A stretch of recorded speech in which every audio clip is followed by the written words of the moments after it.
Bonsoir. Je me sens toujours flatté et honoré d'être invité à venir parler de mon travail. Et je me demande pourquoi ça peut intéresser les gens. Je suis toujours surpris de l'intérêt que ça peut susciter. Voilà. Donc je l'accepte bien volontiers, ça me fait plaisir. Mais c'est aussi l'occasion de me poser pour la millième fois la question, qu'est-ce qui me pousse à faire des affiches? Qu'est-ce qui me meut du verbe mouvoir? Et qu'est-ce qui m'émeut du verbe émouvoir? Bref, quand on m'a déjà en vous disant ça, vous avez peut-être deviné mon esprit de blague, qui n'est pas toujours très finot. On m'a demandé un titre à l'intervention. J'ai proposé « Affiche-moi la paix ». Je l'ai accepté immédiatement. Je crois que ça correspond assez bien. Ça me correspond assez bien, à savoir que je ne recule jamais devant un jeu de mots facile, et voire douteux. Quelquefois, ce jeu de mots peut cacher quelque chose de beaucoup plus subtil. Ici, ce n'est pas le cas. Je vous le dis. On me considère, on m'étiquette comme un affichiste engagé, politiquement, soi-disant. Je n'aime pas beaucoup le terme d'étiquette. D'ailleurs, je n'aime pas les étiquettes. Je ne les recherche pas. Je n'entretiens pas ce profil. Je me contente de faire ce qui m'a toujours attiré, sans me soucier du nom qu'on peut donner à cette pratique. Je me suis posé souvent la question, comment appeler ce métier, le métier que je fais? Affichiste? Bah oui, parce que je fais des affiches, mais c'est un terme qui est démodé, qui a eu son succès dans le temps, mais qui n'est plus, qui fait un peu vieux. Graphiste est un mot plus contemporain. Mais graphiste, c'est un terme générique, c'est trop technique, c'est trop vaste. Ça ne me correspond pas tellement. Artiste, me traiter d'artiste, moi je n'oserais pas me traiter d'artiste. Je trouve que les gens qui se traitent d'artistes sont des gens prétentieux. On peut se faire attribuer par d'autres le thème d'artiste. Ah, mon boucher, ou le peintre, mon pâtissier, c'est un artiste. C'est-à-dire qu'il fait bien son travail. C'est un qualificatif qu'on aime, que l'on peut recevoir. Mais je n'ose pas me prétendre artiste. Alors, publicitaire, alors encore moins. Ça c'est une insulte carrément. Bon. Donc, pour venir à mes débuts, à mon enfance, ça c'est moi, petit enfant, avec mes parents. C'est l'affiche d'une exposition dans un lieu qui s'appelle le Fawet. C'est là que je suis né. Je suis né au Fawet.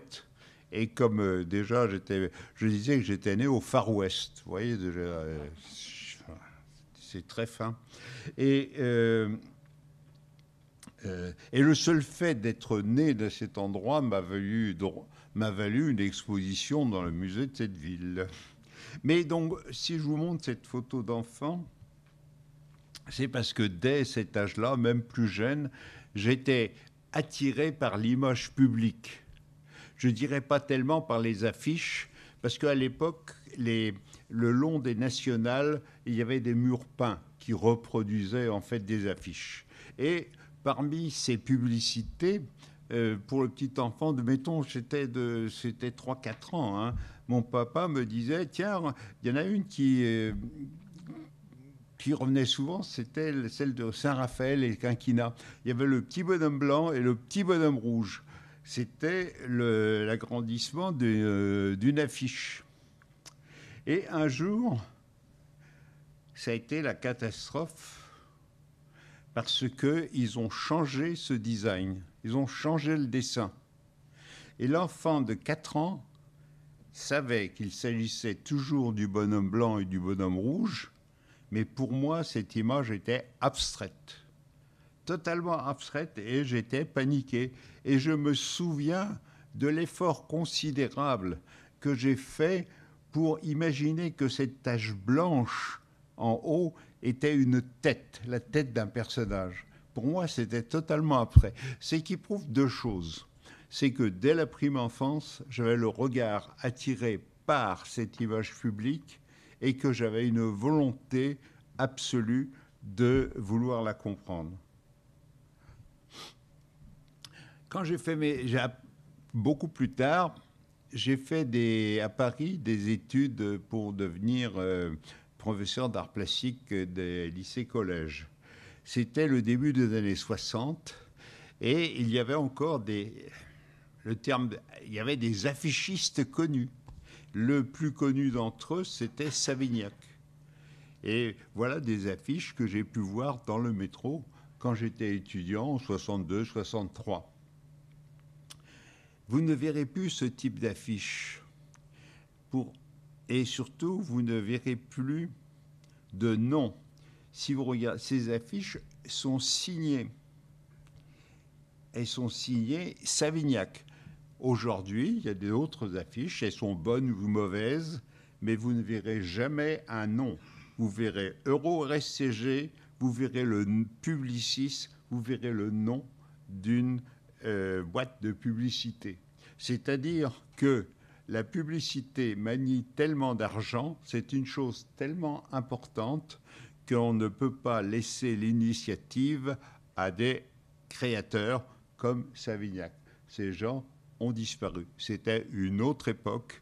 La publicité a évolué. Elle fait appel aux gens les plus talentueux, les plus professionnels, mais ils n'existent pas. Ils n'ont pas de nom. Alors, donc il y avait Savignac, je le voyais, je trouvais ça bien, mais je n'étais pas spécialement admiratif. Et en fait, dans les années 60, il y a 2 événements qui m'ont déterminé. C'était d'une part l'affiche polonaise. L'affiche polonaise, la Pologne était un pays communiste, comme vous le savez, un pays de l'Empire du Mal, où tout le monde était au goulag, mais où il n'y avait pas de liberté. J'exagère un peu quand même, mais il se trouve que dans ce pays communiste, la Pologne, où il y avait des structures étatiques, les affiches étaient attribuées par des commissions. Et il se trouve que en Pologne, je ne sais pas par quel hasard, parce que ça ne s'est pas trouvé dans d'autres pays, c'était des artistes très importants qui siégeaient dans ces commissions et qui attribuaient les affiches à des gens talentueux. Et comment dire, il faut se dire que dans ces pays communistes, il n'y avait pas d'économie de marché. Et c'est d'ailleurs l'économie marchait sur la tête, d'ailleurs. Et donc, quand on faisait une affiche de cinéma, l'affiche de cinéma chez nous, à l'Ouest, c'est une affiche commerciale. Il faut vendre le film. Les artistes polonais, enfin les affichistes polonais, n'avaient pas cette obligation commerciale. Ils avaient donc une liberté totale de création. Alors qu'en France, vous étiez obligé de mettre en valeur les scènes de sexe, les noms des artistes, le nom ou les scènes de violence. Et donc, c'était des produits commerciaux. Il n'est qu'à comparer les affiches pour un même film, l'affiche française et l'affiche polonaise, et vous verrez le monde qui les séparait. Je vous montre très rapidement quelques exemples de... Ça, c'est Blow Up, le film d'Antonioni. d'Antonioni. Ça, c'est Macadam Cowboy. Ça, c'est un film danois qui s'appelle La Faim. Ça, c'est un film d'Hitchcock, Les Oiseaux. Ça, c'est un film français avec Jeanne Moreau qui s'appelle La mariée était en noir. Vous reconnaissez la bouche de Jeanne Moreau. Regardez la liberté qu'il y a dans la typographie. Vous n'imaginez pas ça en France. Encore, La chasse à l'homme pour un film à sketch français qui était de bêtises incommensurables, mais et voilà comment c'était traité. On le laissait traiter de ça, de cette manière-là. Une affiche de théâtre, une autre affiche de théâtre pour Hamlet, une affiche pour la Biennale de l'affiche. Regardez le modernisme et l'extrême dépouillement. Une affiche de théâtre pour Édouard II, qui était un roi homosexuel. Et même cette affiche, regardez, c'est une affiche communiste pour le Parti communiste, pour célébrer le 1er mai, cette grande fiesta qui mettait les villes en rouge. Vous imaginez, regardez la modernité du graphisme de ça. Comment ces crétins du Politburo ont pu accepter une image comme ça? Je ne sais pas, toujours est-il qu'ils avaient un pouvoir incroyable. Et ces affiches-là, ce n'étaient pas des affiches que vous voyiez dans des expositions, c'était des affiches que l'on voyait dans la rue. Les rues étaient comme ça. Voilà. Et donc,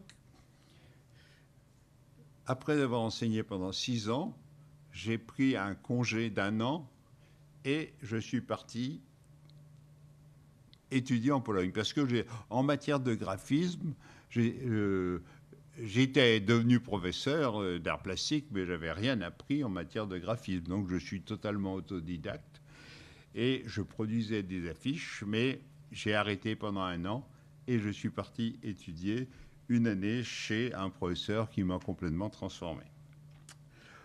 L'autre événement qui m'a complètement déterminé, c'est la révolution de 1968. La révolution 1968 qui a instauré un énorme bordel sur lequel je ne reviendrai pas, a eu cette particularité que les murs étaient couverts d'affiches. Couverts d'affiches, que ce soit à Paris ou même en province, pas forcément des bonnes affiches, mais ils ont créé ce processus. C'était souvent des affiches tirées par les ateliers des beaux-arts, mais ces affiches étaient une image de cette révolution. Et voilà, donc.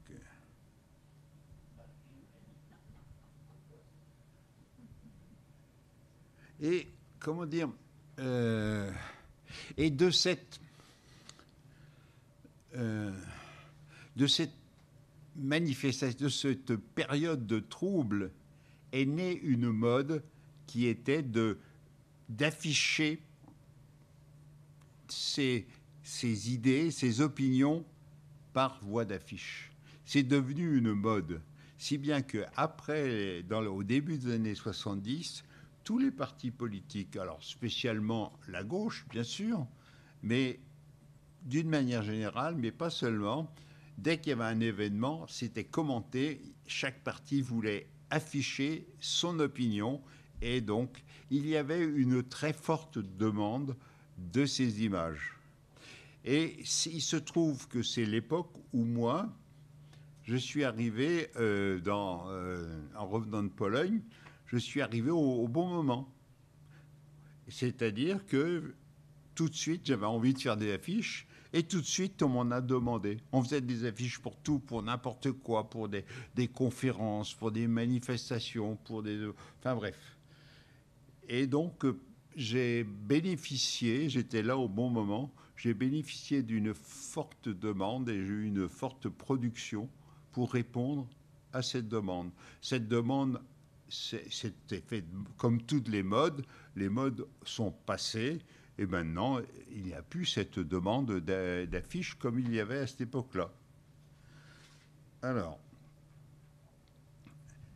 j'ai été nommé, donc, à mon retour de Pologne, l'éducation nationale m'a balancé à Quimper. Je n'avais pas demandé de... Mon but n'était pas spécialement de retourner au pays. J'aurais préféré une ville plus grande. Grenoble, par exemple, ça m'attirait. Hein, je ne dis pas Lyon pour vous faire plaisir, mais c'est dire que dans les grandes villes, il y a plus de possibilités. Bon, comme j'étais... comme c'était pas très bien vu de partir comme ça 1 an pour des convenances personnelles, on m'a balancé dans une petite ville au bout de la Bretagne. Bon, mais il se trouve que je pensais qu'on pourrait faire des affiches partout. Et c'est ce que j'ai fait parce que j'y suis encore. Et donc, j'ai fait le logo de la ville là, qui reprend le dessin qu'on voit sur les assiettes.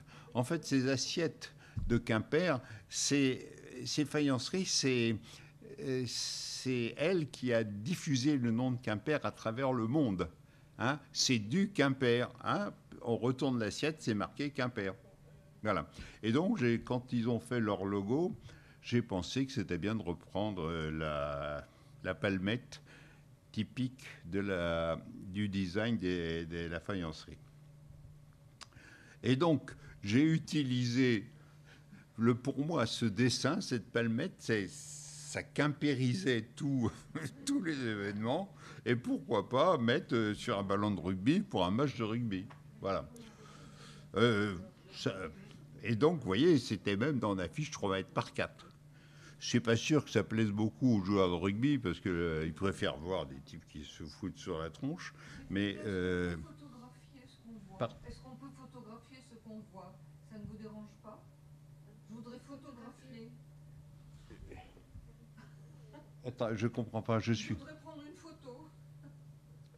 Qui... Non,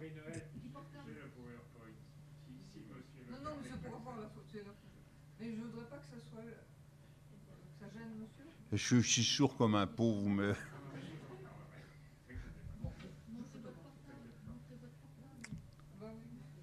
Donc voilà la fiche en situation. On ne peut pas diminuer la lumière, là, ça fait... Parce que ça... Vaudrait mieux l'éteindre, cette lumière,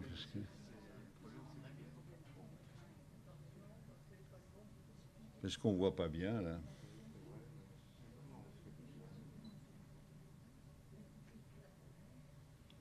Et pas tout simplement l'interrupteur, là.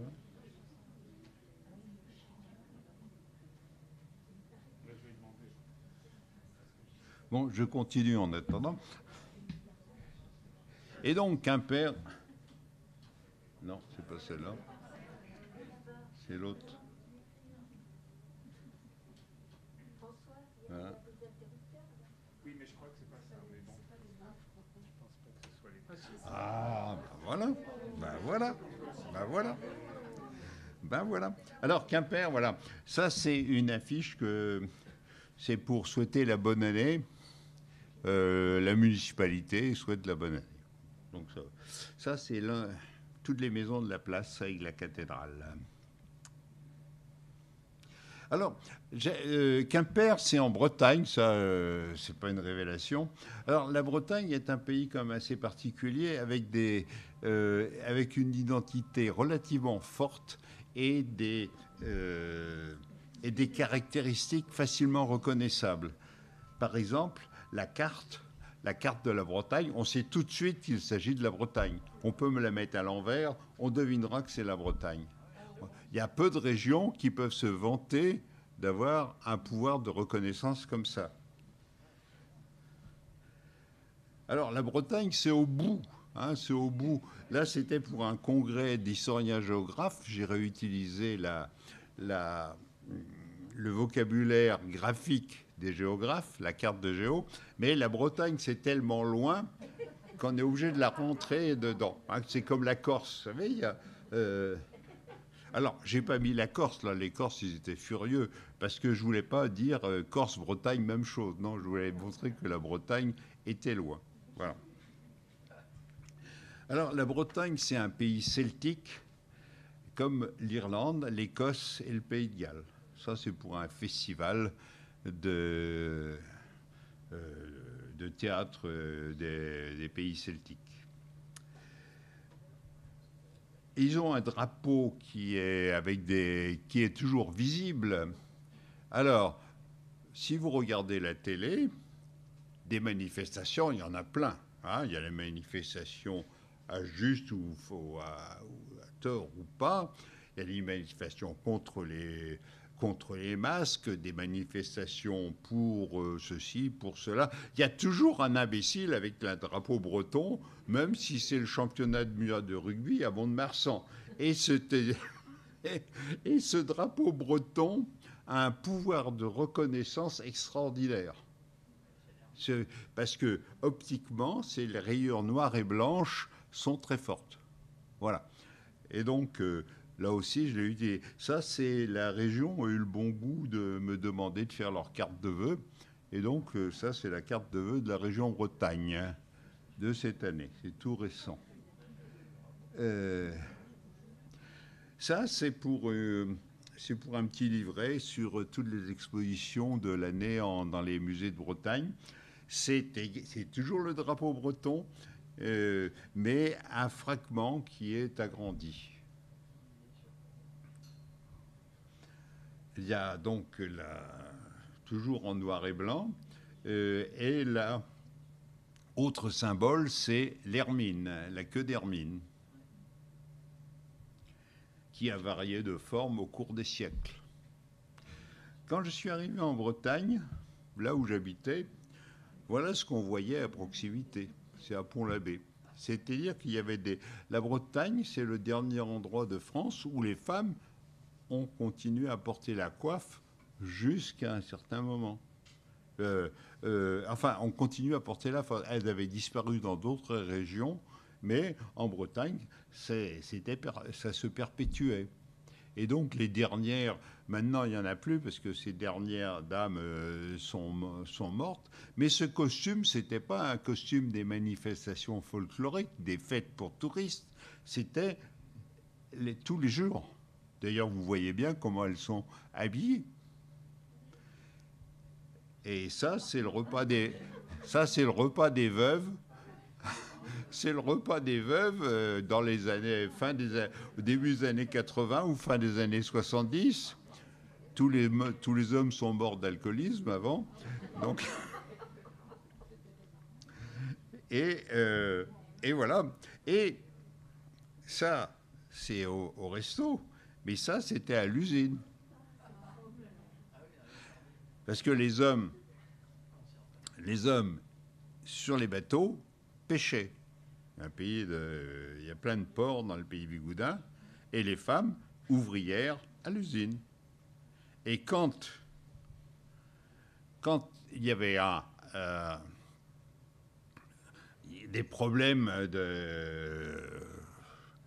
avec les patrons, si on voulait baisser les salaires, eh ben elles manifestaient. Et elles manifestaient. Et donc, il y a eu des grandes manifestations dans les années 20, comme cela, parce que on voulait baisser les salaires.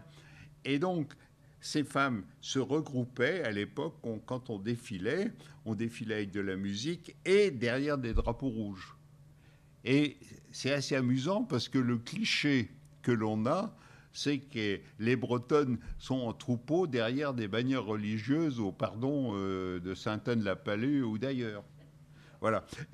Mais cette image peut paraître surréaliste, alors qu'en fait, c'est une image réaliste.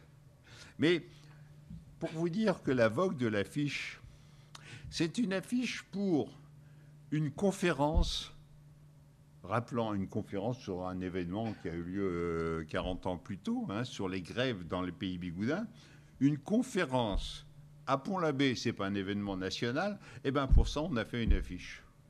Il se trouve que c'est une des affiches les plus emblématiques parce que beaucoup de gens la demandent. Mais c'est pour vous dire la demande d'affiches de l'époque. Alors la Bretagne, bien sûr, c'est les costumes des femmes. On a vu avec les coiffes qui ont disparu il y a une quinzaine d'années. Mais quand j'y étais dans les années 70, elles étaient toutes là. C'est-à-dire que c'est les jeunes filles à la fin de la guerre qui ont décidé de ne plus porter la coiffe. Mais tous les gens avant l'ont gardée jusqu'à leur mort. Donc ça, c'est une exposition pour le musée breton sur où l'exposition s'interroge quelle est la valeur du costume breton. Voilà. Le jazz. Et Bécassine. Tout le monde connaît Bécassine. Alors, Bécassine, c'est un personnage de bande dessinée créé dans les années 20, je crois, à peu près, qui est une servante bretonne qui s'appelle la Bornée, ce qui n'est pas vraiment un test de QI. Hein. Et les Bretons haïssaient Bécassine, c'est l'image de la Bretagne arriérée, il faut... ils étaient foudrages. Et moi, comment dire, je crois que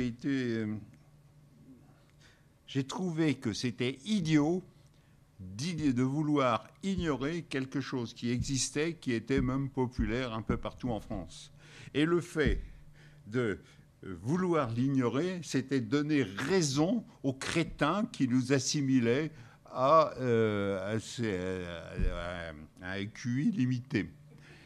Et donc, moi, mon attitude a été de dire, j'ai pas honte de Bécassine, je la revendique. Bécassine, elle est avec nous. Et donc, j'ai fait cette affiche pour le PSU, Décidons chez nous. Et la seule différence, c'est qu'elle a une bouche, alors que le personnage de Bécassine n'a pas de bouche. Et elle n'a pas de sein non plus, d'ailleurs. Alors, j'ai rajouté ces attributs qui la modernisaient. Et finalement, et la mentalité à propos de Bécassine a été modifiée. Pas forcément à cause de mon affiche, mais c'est l'évolution des mentalités. Mais je crois que j'ai été précurseur dans ça. Et donc, je l'ai réutilisé à plusieurs occasions. Ça, c'est quand il y a eu la marée noire de la Moco-Cadix. Bécassine n'aime pas qu'on lui fasse caca sur la tête. Voilà. Emmerdé, comme dirait Macron. Ça, c'est encore une autre affiche pour le bal antillais. Et je me suis amusé parce que j'ai voulu faire une double provocation parce que pour les Bretons, tous les Antillais, ils ont du raffia autour du nombril. Et puis pour tous les Antillais, toutes les Bretonnes sont des bécassines. Donc en les revoyant dos à dos, c'était équilibré. Et donc, autre élément de la Bretagne, le biniou. Le biniou, c'est l'instrument, en fait c'est souvent la cornemuse écossaise qu'on joue, mais c'est un élément typique de l'identité bretonne. Et qui existe vraiment. Il y a toujours des gens qui travaillent vraiment le biniou. Ça, c'est une affiche, c'est l'affiche nationale de la fête de la musique en 95. C'est-à-dire que ma philosophie, c'était le jour de la fête de la musique, vous pouvez jouer de n'importe quel instrument, vous pouvez sortir dans la rue et arborer. Donc, le n'importe quel instrument, c'était pourquoi pas un biniou. Voilà. Ça, c'était pour le théâtre de Cornouailles. J'ai trouvé que c'était osé. Mais j'ai pas eu d'ennui. Alors, on vit tous dans un temps et dans un lieu. On ne peut pas y échapper. On en est prisonnier. Et donc, mes affiches sur bientôt 50 ans, pile que je suis arrivé à Quimper, elles racontent l'histoire de cette Bretagne? Qu'est-ce qui s'est passé? Les changements économiques, les événements, les changements politiques. Et donc, les crises, je me rappelle dans les années 70, il y a eu des réformes structurelles dans l'économie. Voilà, une affiche sur la crise de la conserverie en Bretagne. Attendez, qu'est-ce que... Oui, oui, pardon, oui, voilà. J'avais oublié de la crise de la conserverie. Ou la crise de la pêche, quand le cours du poisson chute et que les coûts, le gasoil, l'entretien du bateau ne diminuent pas. En fait, ça, cette affiche, c'est l'agrandissement du premier dessin que j'ai fait pour Le Monde. Un jour, Le Monde m'a demandé de faire des illustrations pour des articles de fond. Et c'était un article sur la pêche en Bretagne. Et donc, c'est le carnet dépenses-recettes. Hein. Et suite à ça, le responsable du Parti socialiste du Finistère m'a demandé de l'agrandir en affiche. Mais à l'origine, c'était un dessin de presse. Alors, la Bretagne, c'est plein de petits schtroumpfs jaunes comme cela. C'est des marins. Et si vous les regardez, il y a une petite tache sur le vêtement jaune. Je l'agrandis un peu.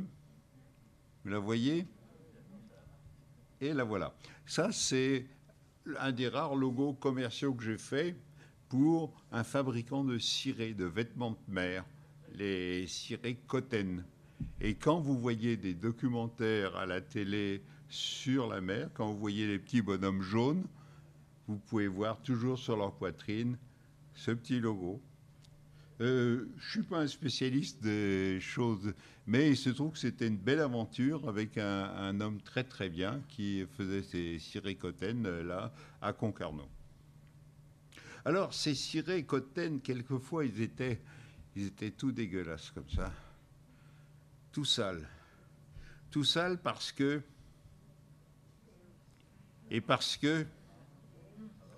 la Moco Cadix. C'est un tanker qui a pollué 300 km de côte de la Bretagne et on ne savait pas comment s'en sortir, on ne savait pas comment les nettoyer. Et tous les partis ont fait des affiches, les murs étaient couverts d'affiches de protestation. Voilà. Moi, le PS m'a demandé une et j'ai fait ça.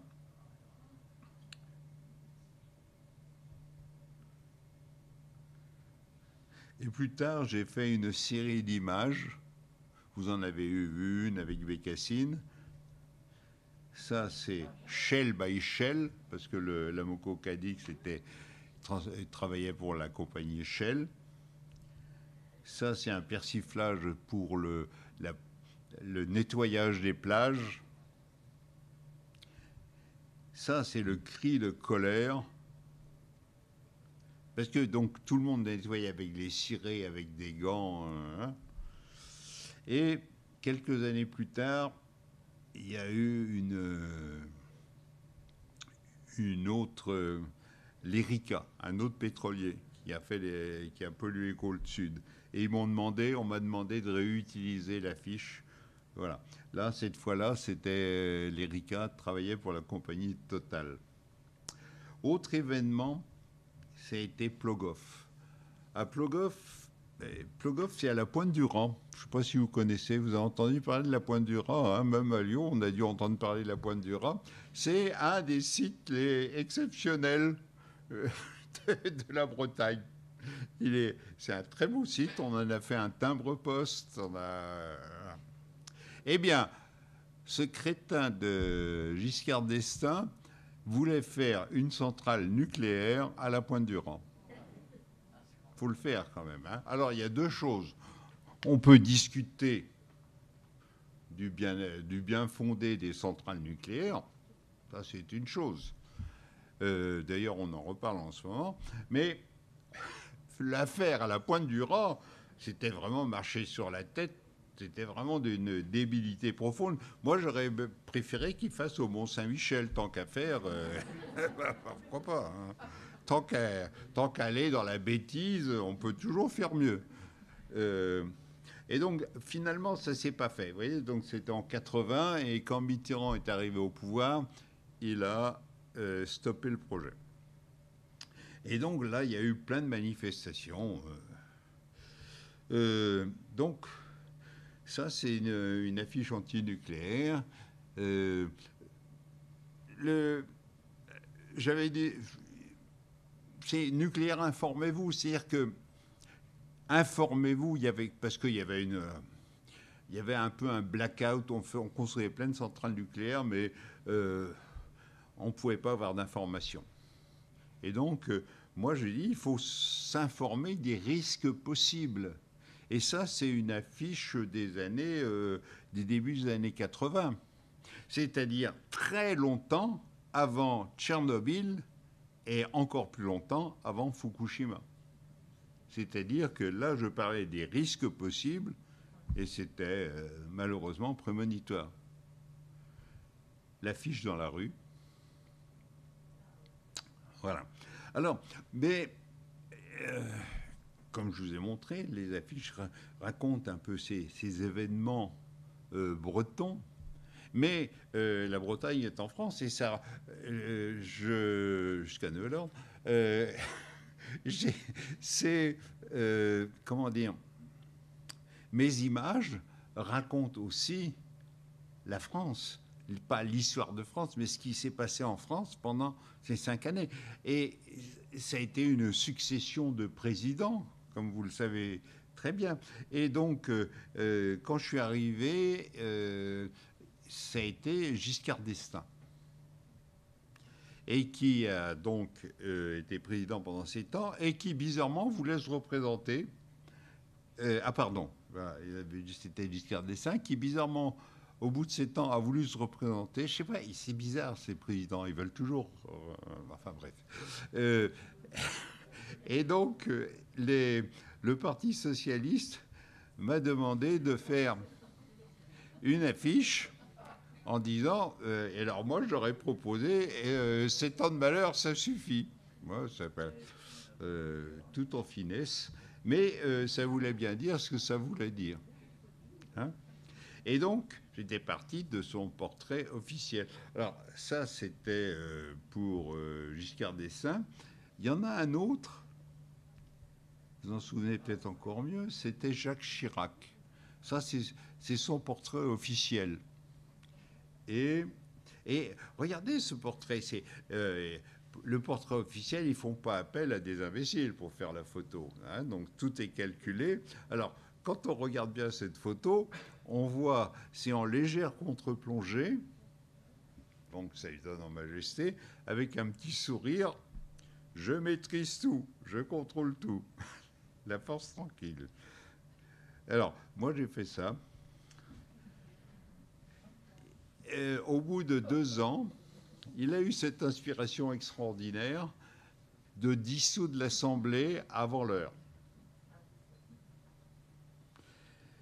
Et on le savait qu'il allait le faire. Et moi, donc, j'avais des relations avec avec un ami qui était au Parti socialiste, pour qui je faisais des affiches. Et je lui dis, il y a peut-être un coup à faire là. Et il me soutient. Et donc, un vendredi soir, Jacques Chirac prend la parole.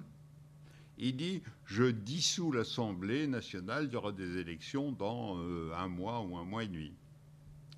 1 heure après son discours, la ville de Quimper était couverte de cette affiche qui disait, alors voilà, je crois que je fais une bêtise. Ce qui était un pari.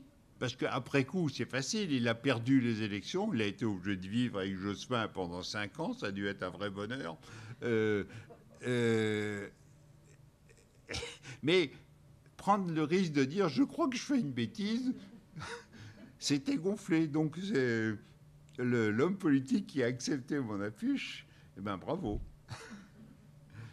Donc c'était ça, et les murs étaient couverts, hein, comme ça. Alors voilà une vraie photo, l'autre c'est un montage. 1000 affiches. Et puis après, il y a eu un dénommé Sarkozy, ça vous en souvenez sûrement. Hein. Pardon. Ah, zut. Qu'est-ce qui se passe? Ouais. Oui. Mince. Ah oui. Oui, Sarkozy. Et donc, pour moi, Sarkozy, j'aimais pas trop le personnage. C'était personnel. Il pensait qu'à lui, s'il avait un ego un peu plus, un peu trop démesuré. Donc, j'ai fait son portrait avec du Lego. C'est donc Lego de Sarkozy. On pense qu'on veut du jeu de mots, mais voilà. Mais enfin, c'était une manière de dénoncer un certain côté du personnage. Toujours à partir de son portrait officiel. L'affiche dans la rue, que j'ai reprise pour une exposition d'affiches françaises en Suisse. Ça, c'est le chapeau de Sarkozy, parce qu'il n'est pas bien grand, vous savez. C'est le chapeau de Sarkozy, qui est à la fois un bonnet phrygien et un chapeau de nain. Voilà. Donc j'utilise ça pour mon exposition en Allemagne. Voilà, tel qu'il était là.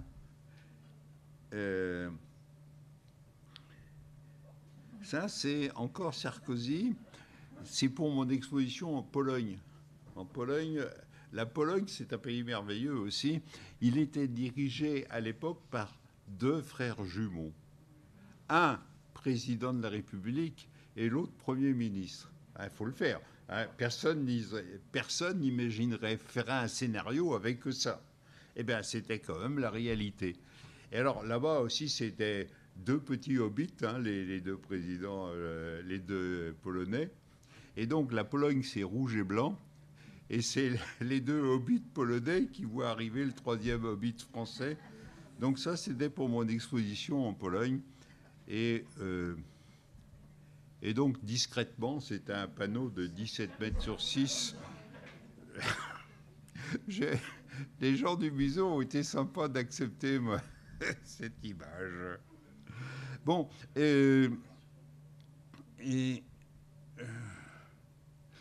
moi, après Sarkozy, moi j'avais envie de changer. Je n'aimais pas Sarkozy, c'est comme ça. Et je trouvais que le débat était crispé, c'était trop nerveux. Et j'aspirais personnellement à plus de calme, c'est-à-dire après cette période neurotique. Et donc j'ai proposé cette image. 2012, on était en 2012. Alors, on voit 2012, une autre France, un autre président. Mais de loin, on voit 12 France. Comme disait Charles Trenet, 12 France. Enfin, vous voyez, là, c'est un jeu de mots encore idiot, mais qui, pour moi, a du sens. Vous voyez, c'était histoire de... À partir d'un jeu de mots, on peut essayer d'introduire une certaine notion. Oui. Alors, par contre, là, on était en 2012. La mode de l'affiche politique était passée.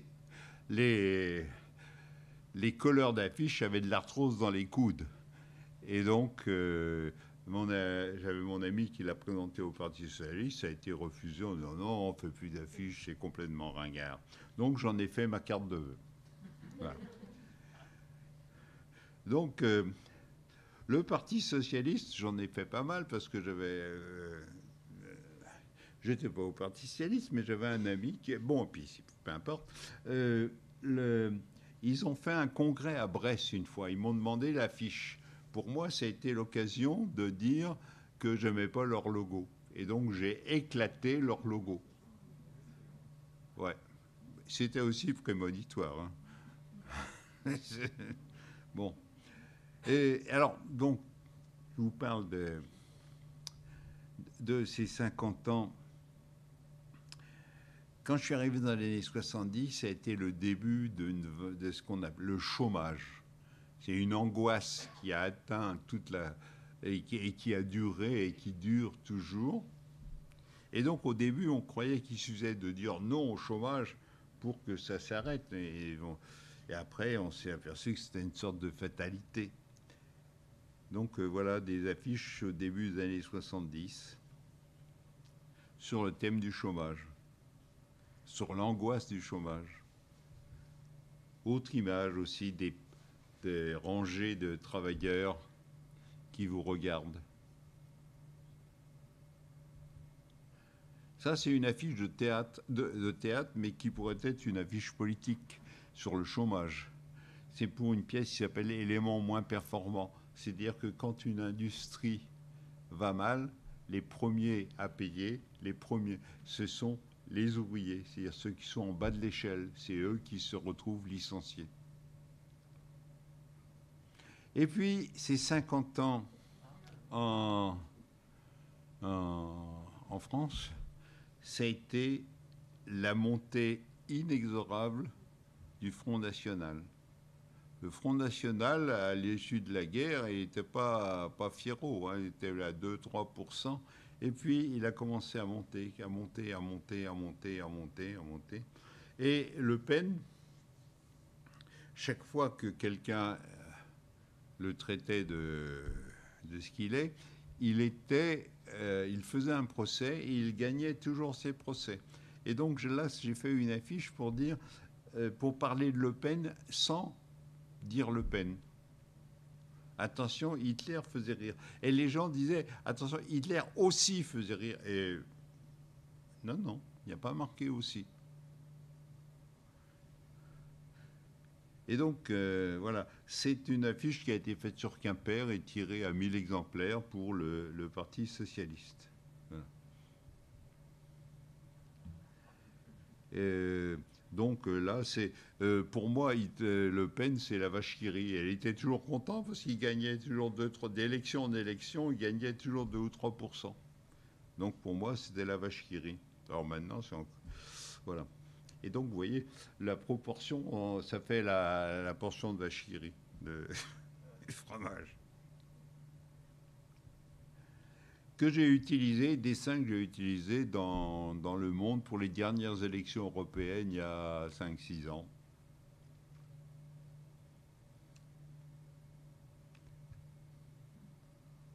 Bon, c'est plus actuel. Bon, mais les gens qui votent pour le Front National, à mon avis, ils se trompent d'espoir. Voilà.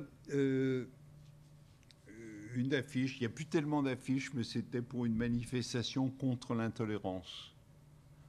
Et donc, il y avait un collage massif de ces affiches.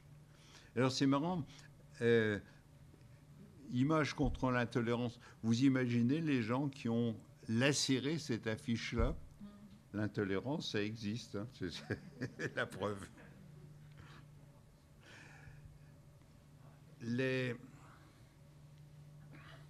Je reviens toujours à ces 50 dernières années.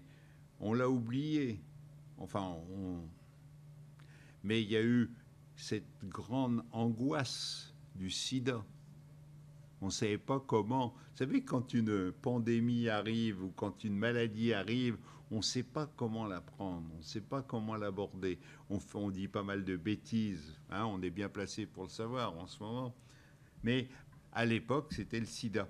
Et donc en France, il y avait un problème, c'est que le préservatif n'était pas tellement dans les modes, dans les mœurs. Et là, ça a été on m'a demandé de faire une image sur le préservatif. Et moi, j'ai dit que je voulais faire une image rigolote. Je voulais faire un dessin à la babarde, un rhinocéros à la babarde avec le préservatif qui ferait un peu comme un nœud papillon sur la corne. Mais je n'ai pas pu le dessiner. Et finalement, comme je devais rendre ma copie, j'ai fait une photocopie qui m'a fait apparaître cette espèce de rhinocéros. C'est très violent, c'est très brutal. Mais finalement, je me suis dit que pourquoi pas. Et donc, en fait, j'étais parti d'un texte. c'est très difficile de partir d'un texte que j'avais créé, à savoir que ce qui distingue l'homme de l'animal, c'est, dit-on, l'intelligence. Et donc, mettre un préservatif, parce qu'à l'époque, c'était différent, c'était un acte réfléchi, un acte intelligent, pas forcément facile. Et donc, voilà. Bon, voilà mais ça, cette image-là, je n'essaie pas de la défendre, il faut la replacer dans son contexte il y a 30 ou 40 ans.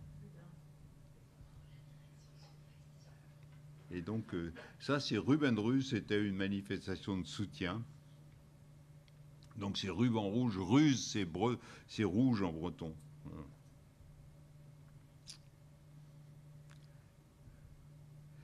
Autre signe des temps, la pédophilie. Personne ne parlait de la pédophilie il y a 50 ans. Et c'est apparu. Ça, c'est une affiche faite pour l'Allemagne, d'ailleurs. Et maintenant, on en parle de plus en plus. Mais donc, là aussi, c'est symptomatique de notre époque. Voilà. Et donc, ces symptômes de l'époque se traduisent par des demandes d'affiches.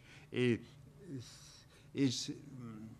souvent, quand on veut illustrer quelque chose ou une époque, un événement, on a recours à mes affiches. On prend l'affiche pour illustrer un moment, une époque, un événement. Ce n'est pas forcément pour ses qualités plastiques. Autre événement, Mitterrand, quand il était arrivé au pouvoir, a fait supprimer la peine de mort. Voilà. Et donc ça, c'est une affiche pour commémorer les 30 ans de la suppression de la peine de mort avec une exposition d'affiches. Et Badinter est venu à Quimper faire une conférence. Alors, la mort tue, c'est particulièrement idiot. Je me suis posé la question, est-ce que je garde ça ou pas? C'est idiot, la mort tue. Et puis finalement, je me suis dit, la mort tue, c'est absurde, mais la peine de mort est une absurdité. Donc, alors je ne sais pas si mon raisonnement est juste, je vous explique ce que je l'ai vécu de l'intérieur. C'est que, et j'en ai déduit que l'absurdité du mot correspondait à l'absurdité de cette mesure. L'affiche en ville.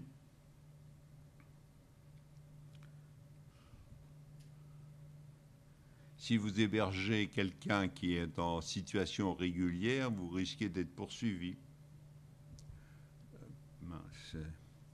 Autre signe des temps qui prend de plus en plus d'importance, c'est la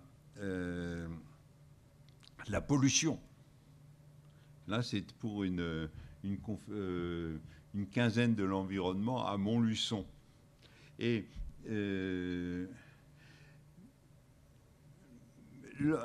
la pollution risque de faire disparaître l'humanité, paraît-il.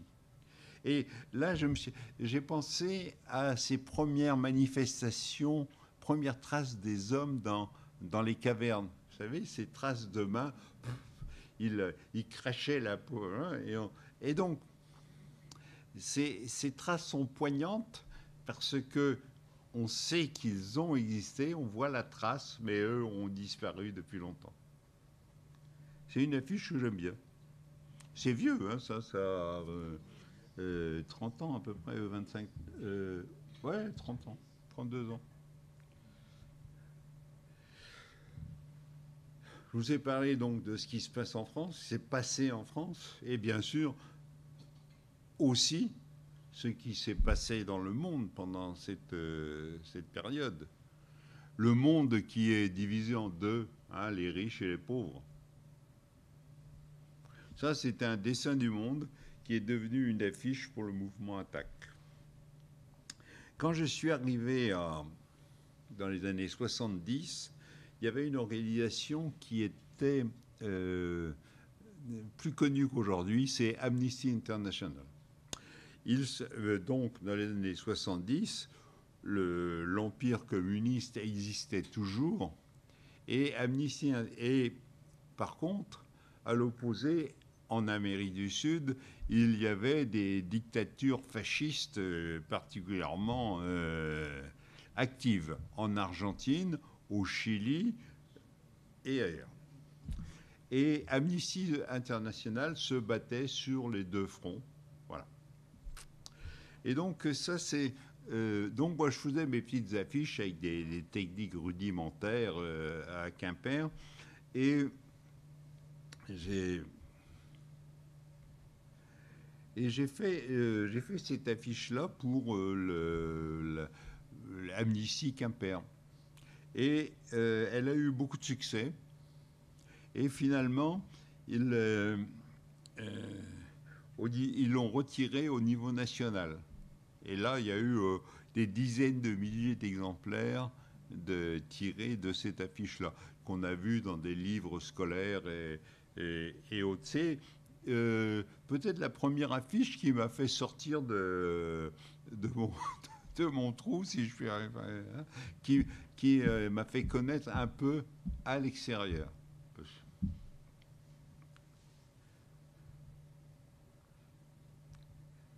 Autre affiche pour Amnesty International, mais qui a été refusée, parce qu'on ne plaisante pas avec les images religieuses. Donc, pourtant, je trouvais que c'était une belle illustration de la torture. Voilà. C'est après le retable d'Isenheim. C'est une crucifixion qui est magnifique. Et le clou, il n'y a que dans cette crucifixion-là qu'on la voit. Le clou qui est planté dans la paume du Christ, on voit qu'il dépasse de l'autre côté. Hein, il n'y a pas d'autre exemple comme ça. Et c'est donc là, moi j'ai voulu moderniser ça en faisant bzzz. Je faisais du bricolage à l'époque, et donc c'est comme ça que j'ai eu cette inspiration idiote.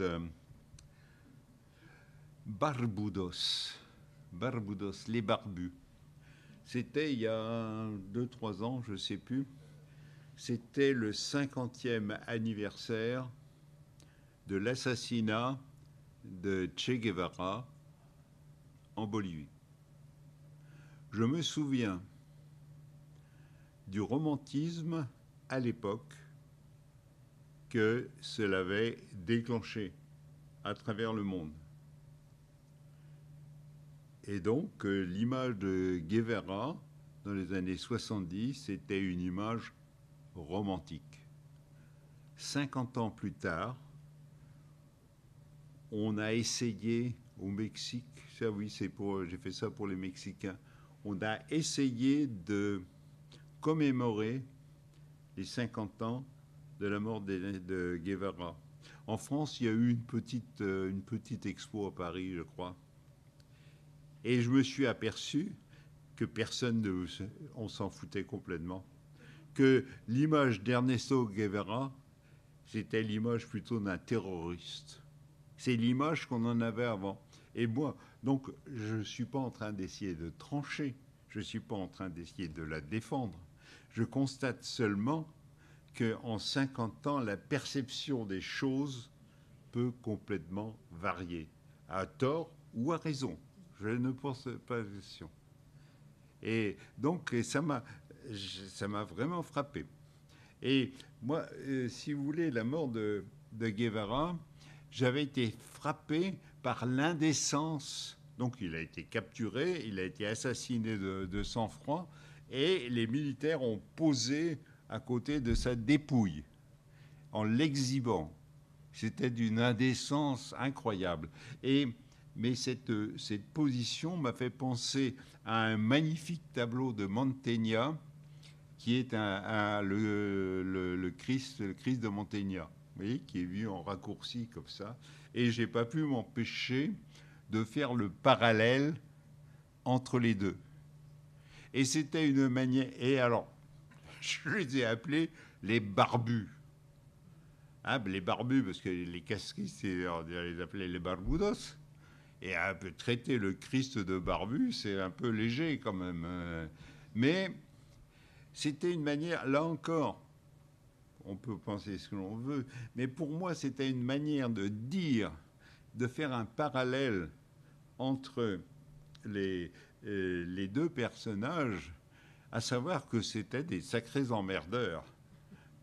Je ne veux pas faire d'allusion. C'était des sacrés emmerdeurs, et les emmerdeurs, on s'en débarrasse, on les tue, dans les deux cas, quelles que soient les raisons. Quand quelqu'un gêne un pouvoir en place, ça arrive qu'on les assassine. Voilà, j'ai juste voulu faire ce parallèle. Ça, donc, autre pays dans les années 70, sous la botte d'une dictature d'extrême droite, l'Argentine. Et malgré tout, c'était en 78, je crois, ils ont organisé le mondial de football. Et la question se posait, est-ce qu'il ne faut pas les boycotter Mais non, la religion du football est plus forte que tout, et donc ça a eu lieu. Et j'avais mis les stats sont-ils propres, parce que vous savez, quand Pinochet a fait son coup d'État, tous les gens de gauche, tous les gens suspects, on les a mis dans les stades. Voilà.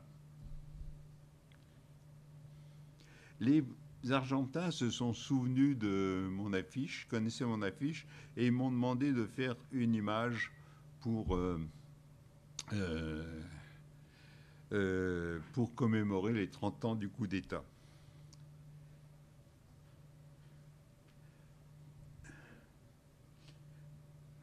On a vécu l'histoire du monde. On a vécu en Europe, pas loin, en Bosnie, à quelques centaines de Lyon, à 200-300 kilomètres. La guerre en Bosnie-Herzégovine avait des camps de concentration. Et là, il y avait un camp qui s'appelait Omarska. Et je me disais, à quoi ça sert de commémorer Auschwitz si on n'est pas capable d'empêcher que l'on refasse des camps de concentration ou d'extermination? Donc ça, c'était une affiche politique collée dans la rue. Autre image pour la guerre de Bosnie.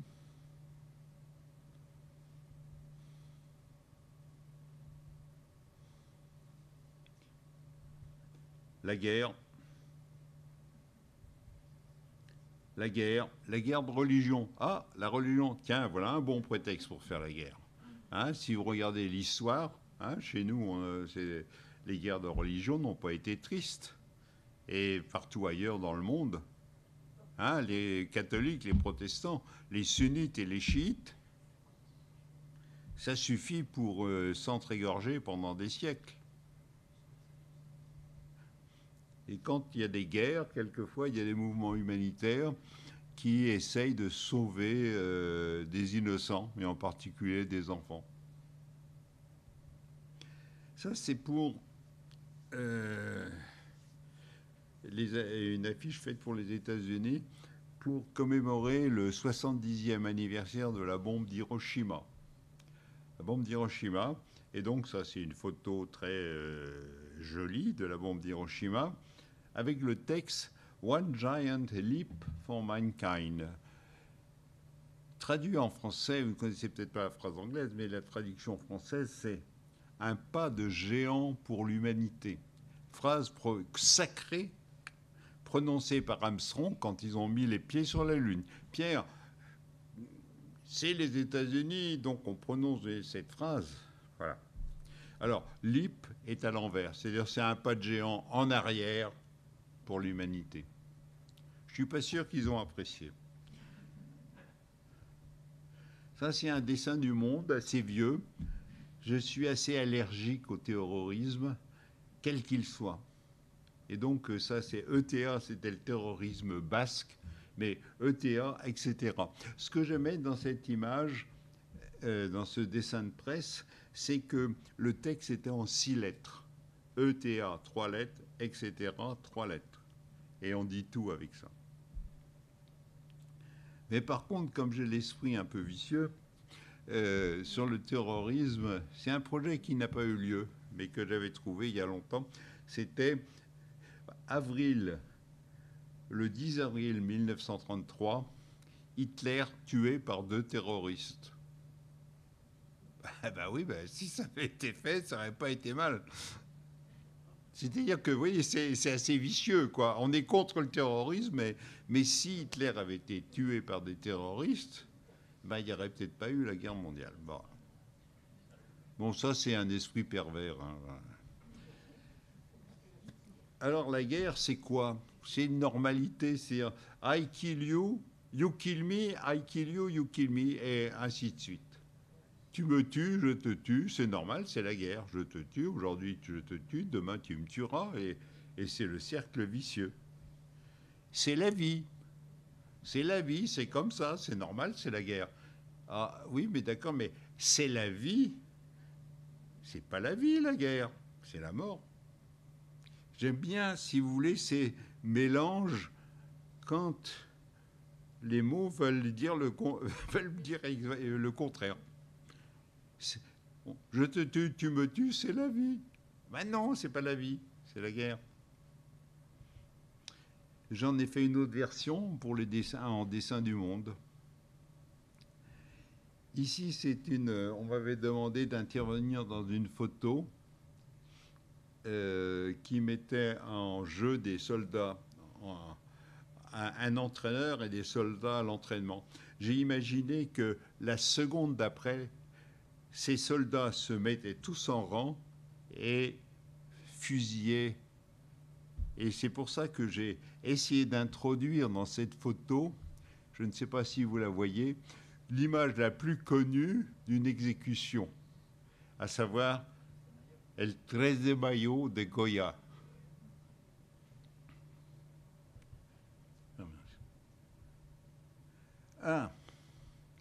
Alors, puisque là aussi, aux États-Unis, il y a eu la valse des présidents. Et il y a pas mal d'années, et au début des années 2000, ils ont élu un crétin notoire qui s'appelait Bush, et des députés du Parlement européen m'ont demandé de faire des cartes postales de protestation à envoyer à la Maison-Blanche. Alors, il y avait celle-là qui est le préféré, c'était Bush Bullshit. Je trouve ça très bien, personnellement. Et voilà. Une autre, Bush, ça reprend la main d'une affiche très célèbre, I want you for the US Army. Et donc j'en ai fait aussi une version comme ça. Et son contraire, c'est-à-dire qu'une main ouverte et colorée, c'est le contraire d'une main accusatrice qui se pointe sur votre ventre en disant « il faut aller en Irak ». Chirac, je lui reconnais cette chose, il a refusé, et il a fait en sorte que la guerre d'Irak se ne fasse pas au nom de l'ONU.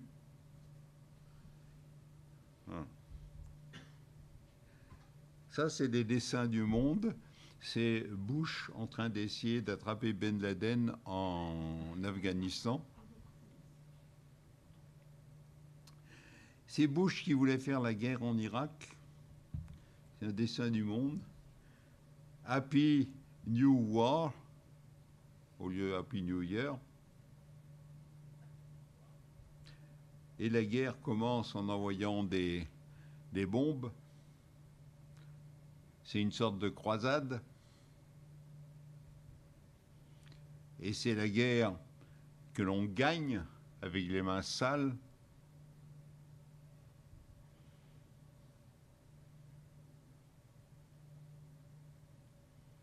Et je me suis dit qu'après Bush, Bush a sali le drapeau américain. Et donc, après lui, il va falloir laver le drapeau. Et manque de chance, il a été réélu. Et manque de chance, j'étais aux États-Unis quand il a été réélu. Dieu existe. Alors, ça, c'est une affiche beaucoup plus récente. Ça, c'est du temps de Trump. cette politique d'égoïsme forcené des États-Unis. Et moi, j'ai fait cette version du drapeau. Et ça, c'est Trump, Donald Trump. Je ne pensais pas qu'il serait réélu. Trompette, Trump. Et,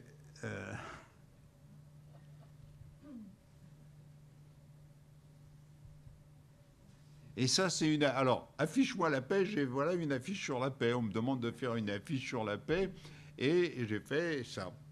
Pax sur la tête de Trump. Et la question était, peut-on faire une affiche sur la paix avec... peut-on faire une affiche violente pour parler de la paix? Voilà, c'était le pari que je m'étais donné. Et ça, c'est le scalp de Trump. J'avais honte de cette image, parce que c'était une image violente. Elle m'est restée en tête pendant plus d'1 an, et je n'arrivais pas à la sortir. Et tout d'un coup, j'ai pensé que si on associait cette image violente à un terme démocratique, ça marchait. Vote. Votez. Votez et vous aurez le scalp de Trump. Voilà. Comme quoi l'affiche est l'union d'un texte et d'une image. Et donc cette image, elle a été reprise. Il y avait une exposition d'affiches politiques à Montpellier et ils m'ont demandé de la... Et ils l'ont imprimée, voilà, en grand. Mais ça, c'était pour 2020, une folle année graphique. Pour un festival qui s'appelait Monstre. Alors là, c'est pas les modèles qui manquaient. Dans les politiques. Un autre monstre politique, Staline. Ça, c'est quand Solidarność en Pologne avait pris le pouvoir. C'était comme s'il mettait un cocard à Staline. Ça, c'est pour au moment de la chute du communisme. Lénine, c'est comme l'image du Christ. Elle a été imprimée en milliards d'exemplaires. Et tout d'un coup, à la chute du communisme, on fait comme s'il n'avait jamais existé. C'est-à-dire qu'une icône disparaît. Et on déboulonne les statues, on efface toutes les images, c'est comme s'il n'avait jamais existé. Très bizarre. Et donc, donc là aussi, j'ai vécu la fin du communisme, du bloc communiste. Voilà, l'affiche dans la rue. Ça, c'était en Finlande. Et ça, c'est pour le 50e anniversaire, le 100e anniversaire de la Révolution de 17, qui a été commémoré dans le plus grand silence. Et là, la tête de Lénine est badigeonnée par la croix, comment elle s'appelle, de la religion cyrillique. Et, comment dire, les communistes ont fait le maximum pour éradiquer la religion. Ils n'ont pas lésiné. Et néanmoins, à peine c'est arrêté, la religion renaît de plus belle. Mais qu'est-ce que c'est que 80 ans de communisme comparé à 800 ans de christianisme? Voilà. Donc, ah oui, et le texte en cyrillique dit seulement « Amen ». Ça, ce sont les 4 présidents, c'était pour les 20 ans. En 20 ans, il y a eu 4 présidents. Il y avait Gorbatchev, Yeltsin, Poutine et je ne sais plus le dernier. Et donc, le résultat, c'est un monstre. Voilà. Ça, c'est pour les Russes. Ils m'ont demandé une affiche pour les élections de Poutine. Alors, moi, j'ai dit Poutin, tout simplement. Je me fatigue pas trop, hein. Que je vous ai dit. Ça, c'est pour les 120 ans de la... comment dire, les 120 ans de la disparition, ou de la naissance plutôt, d'un très grand poète révolutionnaire russe, Maïakovski. Maïakovski, qui est donc un chantre de la Révolution, et qui était un super beau gosse, hein, et qui s'est suicidé dans les années 30 sous Staline. C'est-à-dire que déçu cet élan, cette utopie du communisme, voilà, l'a amené au suicide. Voilà. Et donc, le communisme, voilà, il y a des millions de gens qui ont cru à cette utopie, à cet espoir. Hein, c'était pas et finalement, tout ça se transforme en grabat. On voulait construire, voilà. Et donc Maïakovski, le grand amour de Maïakovski, c'était Lily Brick, la sœur d'Elsa Triolet. Lily Brick, et comme j'étais en train de refaire ma salle de bain, je dis, ça y est, je vais faire Lily Brick avec des briques. Alors bon, bien sûr, c'est un jeu de mots complètement idiot, mais comme je vous disais que, à part ça, ça parle quand même c'est l'affiche de la tristesse, de la désolation, de la chose qui n'a pas eu lieu. Voilà. Même si l'inspiration est venue de mon esprit de potache de 5 ans d'âge mental.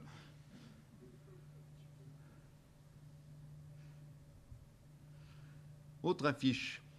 Je vous ai parlé de l'affiche polonaise du temps du communisme. Alors maintenant que le mur du communisme est tombé, les affiches sont comme chez nous. Hein. Alors, donc le mur du communisme est tombé, l'ennui c'est que l'affiche était collée sur le mur. Voilà. Les Polonais n'aiment pas du tout mon affiche. Autre événement, ce qui s'est passé, c'est la révolution en Iran. Un cri perçant qui est fait comme un cri muet, en fait. Alors, le graphisme, l'affiche, les graphistes iraniens sont super, sont très à la pointe de la modernité, d'une manière très bizarre. Hein. Je vous ai parlé de la Pologne, il y a l'Iran. Pourquoi en Iran ? Dans les autres pays autour, il n'y a rien de semblable. Mais en Iran, il y a une espèce de mouvement incroyable. Ça, c'est pour mon exposition en Colombie. La Colombie, il y a aussi des problèmes. Hein. Alors là, en fait, c'est le mélange de 3 signes. Un signe, le signe de la croix, le signe de une tache sur la violence et une courbe. Alors, le titre, c'est ALQ & Co. Co, c'est quoi ? C'est la Colombie, c'est Coca-Cola, c'est la colonisation. Colonisation par l'Église, colonisation par l'Amérique. C'est comme vous voulez. Une chose qui m'avait frappé dans les révolutions russes en Roumanie, quand ils sont emparés de Ceausescu et l'ont fusillé d'urgence, c'est les gens sont descendus dans la rue avec le drapeau troué. Ils avaient découpé les insignes du pouvoir. Et j'ai trouvé que graphiquement, ça avait un pouvoir très fort, ce drapeau troué. Et je me suis dit que ça, je le réutiliserai. Et que quand j'ai eu mon exposition à Paris, j'ai fait ça. Ça, c'est une affiche faite pour la Russie, pour pour une organisation, une ONG qui s'appelle qui se bagarre pour le syndrome de Drone, c'est qui s'appelle en fait en France la trisomie 21. Et le texte dit, ce sont des gens comme nous seulement avec une trisomie 21. Affiche sur le handicap, avec des lettres handicapées, en ville, à Quimper. Ça, c'est une affiche de 91, donc il y a 30 ans. C'était quand Evin allait proclamer une loi interdisant la publicité pour les cigarettes. Et donc, j'avais ce slogan dont j'étais très fier. La pub tue.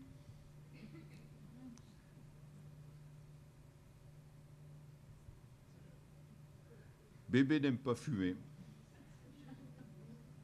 C'est pour les dangers du tabagisme pour les femmes enceintes, pour l'hôpital. Là, non, ça on va loin. Là. Bébé n'aime pas fumer.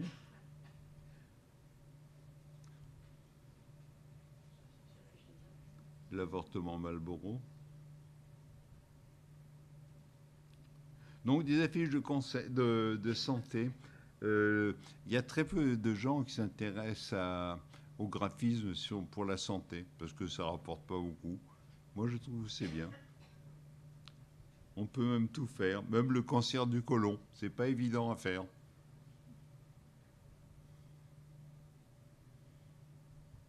L'alcool,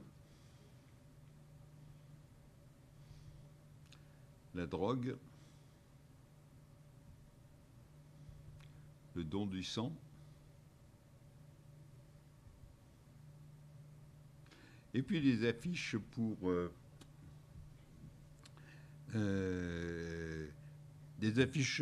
la mairie. Inscrivez-vous sur les listes électorales.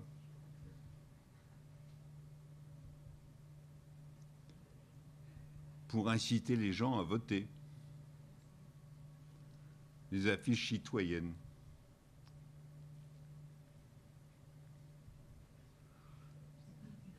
Pour une rénovation, ça c'est des affiches donc locales de ville, rénovation des transports urbains. Et puis des affiches pour la bonne année. Alors, moi j'ai vécu l'arrivée de 2000, j'attendais depuis des années et des années, mais quand la mairie m'a demandé de faire l'affiche de 99, j'ai dit, mais qu'est-ce que je vais faire en 99? Les gens s'en foutent complètement, tout le monde attend l'an 2000. Et j'ai eu une idée assez juste en disant, les enfants de l'an 2000, eh ben, se font en 99. Autrement dit, préparer l'an 2000. Et c'est vrai, il y a eu plus de naissances en 2000 que les autres années.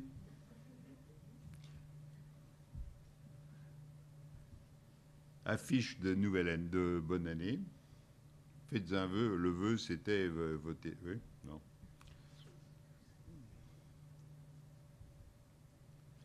« 2013. Alors, Bretagne, en breton, ça se dit braise. Alors, j'ai écrit 13, comme ça, là aussi, c'est un jeu de mots facile, mais bon, ça fait breton.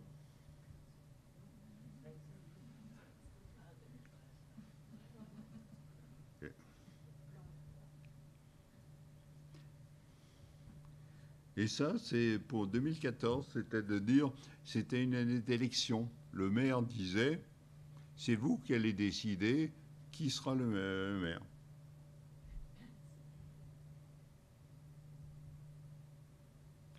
Bon, je termine avec quelques affiches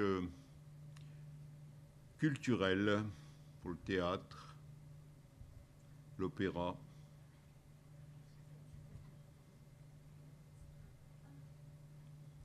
Opéra, danse, théâtre, l'enfant, les sortilèges, non, opéra, pardon. Théâtre, ah, il faut que je m'arrête quand même. Quand on m'a demandé de faire l'affiche d'Hamlet, j'ai dit, bah, on ne peut pas faire d'Hamlet sans casser des œufs. J'ai honte de moi, mais à partir de cette absurdité, de cette bêtise, j'arrive à faire quelque chose qui est original. Personne ne va imaginer que le créateur il est aussi crétin que ça.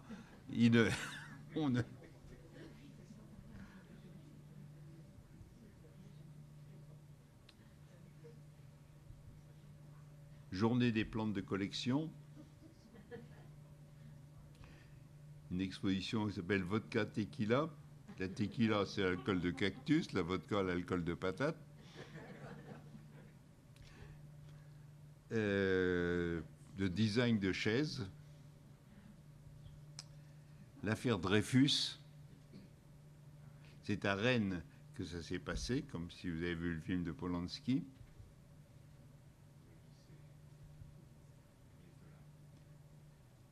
Construction navale du Bijon. une exposition sur le container. C'est récent, ça. Bistrot, l'autre abri du marin.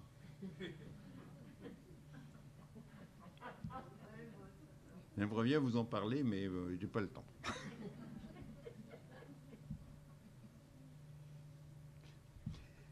J'ai travaillé pendant 25 ans sur un thème qui était, pour Tarbes, dans le sud de la France, le mois du café-théâtre. Ça, c'est la première affiche. Et j'ai donc pris presque toujours les attributs du café.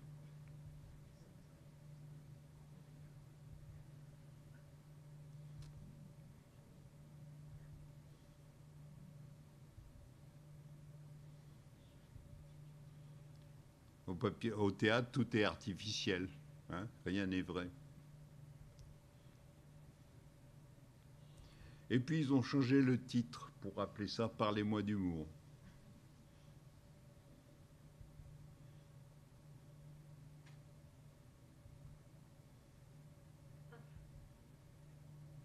Et puis ils ont arrêté. Et pour ce centre culturel du sud de la France, j'ai fait aussi les affiches de saison. Il faut savoir que le programme est très très riche et on n'a qu'à choisir. Donc le lieu s'appelle le Parvis. Une affiche récente qu'on a demandé, c'était une exposition dans la rue. On demandait aux graphistes de célébrer Paris. Et moi, je me suis dit, tout le monde rêve d'avoir une histoire d'amour à Paris, ou a rêvé d'avoir. Et cette histoire d'amour à Paris sera toujours connectée avec une rue précise, un bistrot précis ou une station de métro précise.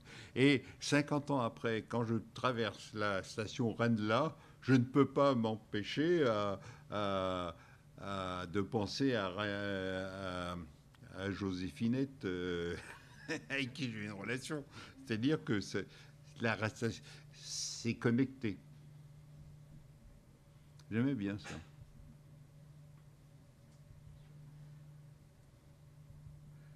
Ça, c'est pour une affiche d'une exposition à Amsterdam sur un graphiste hollandais très connu. Et puis, il y a des affiches qui ne sont pas des affiches qui sont, parce qu'elles ne sont jamais dans la rue, c'est fait pour faire des expos. C'est des commémorations. Commémoration de Fellini. Ou de Kafka, La Métamorphose. Ou les 300 ans du musée de l'Ermitage à Saint-Pétersbourg. Alors là aussi, jeu de mots. Ermitage. Ou héritage. Ou Age. Et Catherine la Grande, il ne fallait pas lui en promettre. Hein. Si je puis m'exprimer ainsi. Là aussi, hommage à Toulouse-Lautrec. Hommage à Henri de Toulouse-Lautrec. Voilà. Donc je l'ai raccourci. Alors cette affiche a eu la médaille d'or à Varsovie et le lendemain, elle a été décrochée, censurée sous la pression des intégristes catholiques. Bizarre en Pologne quand même. Pour les 30 ans, pour les 10 ans d'un musée de design en Grèce. Good Health, il est... Oh, je ne sais plus comment ça s'appelle. C'est pas la déclaration des droits de l'homme, mais c'est pour une déclaration quelconque. Bonne santé et se sentir bien. La pollution par le plastique dans les mers. La pollution pour les CO2. Alors ça, c'est un titre qu'on pourrait donner à certains. Vous êtes le roi des CO2. Je trouve que c'est bien. Bon, mais bon, tout ça, là aussi, c'est des trucs de bons sentiments. Ça, on demandait de travailler sur la coexistence. Je dis la coexistence, mais mon œil, la coexistence, c'est Israël et Palestine, c'est Sherlock Holmes et Moriarty, c'est les riches et les pauvres, c'est Tom et Jerry, c'est voilà. Et, et donc, c'est ha ha ha, faites pas rire avec la coexistence. Donc, et ça, c'est encore du même tonneau. On me demande. Ça, c'est une exposition qui a un succès incroyable, qui fait le tour du monde, sur la tolérance. Ah, si tous les gens étaient tolérants, tout serait bien, tout serait pour le mieux. Alors, j'ai fait, là, c'est idiot, intolérance, tolérance, c'est intolérance. Bon, c'est complètement crétin. C'est volontairement crétin. C'est une manière de prendre mes distances avec ces bons sentiments. Voilà. Donc, c'est un peu ironique.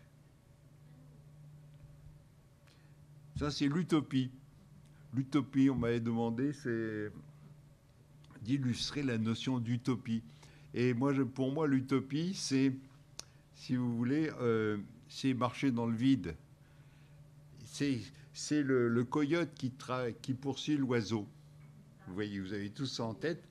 Ils arrivent à la falaise, le coyote continue à avancer dans le vide, et à un moment, quand il se met à douter, il tombe. C'est-à-dire que l'utopie, tant que vous croyez à votre utopie, vous avancez. Si vous vous doutez de votre utopie, vous tombez. Voilà ce que je pense. Et puis pour terminer, mes cartes de vœux, ça c'était pour 2007. Il y avait le choix entre un nain, Sarkozy, et Blanche-Neige, comment elle s'appelle, enfin la Madame Hollande. Là. Et donc, ça c'est des cartes de vœux pour un homme politique. Nous sommes tous le centre de l'Europe. Il était député européen. Ça, c'était pour l'élection de 2017. On croyait, après Hollande, on disait la gauche va prendre une pâtée contre la droite. 68, c'est la commémoration de la révolution, les 50 ans de 68. Les pavés sont émoussés. Voilà, le Pen-Pimpon au feu. Donc c'est pour un homme politique. Vous voyez, le masque l'an dernier. Et cette année, je lui ai fait ça. Le pire est toujours... Alors, dans le 2 peut se transformer en Z, et le 2 peut se transformer en point d'exclamation. Le pire est toujours possible. Mais comme il n'est jamais certain, tous les espoirs sont permis. Promis, là. Et mes cartes de vœux, c'est le passage, sans retour,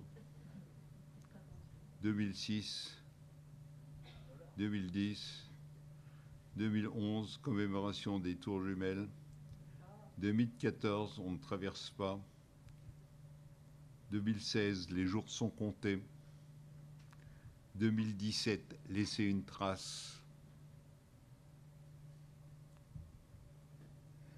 2018, 10 grands-pères, raconte-nous 68. 2021, on croyait que c'était la libération. Et 2022, comprends qui peut. Je ne l'explique pas. Ça, c'est mes affiches. Je termine là.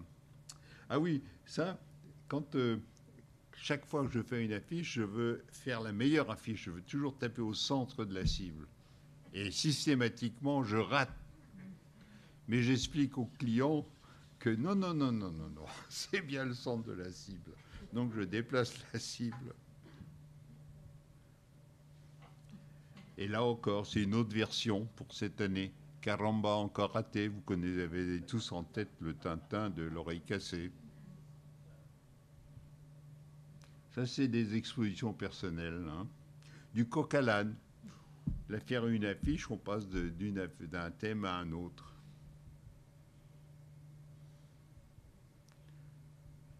L'affiche, c'est un papillon, comment dire, quand vous passez dans la rue, vous n'avez pas le temps de voir bien l'affiche. Quand vous allez au musée, vous pouvez la voir, mais c'est d'un événement passé. C'est comme si c'était un papillon, le papillon pareil, vous ne pouvez pas le voir. Mais si vous l'attrapez, vous le tuez, vous l'épinglez, vous pouvez le voir. Mais il est mort. Voilà.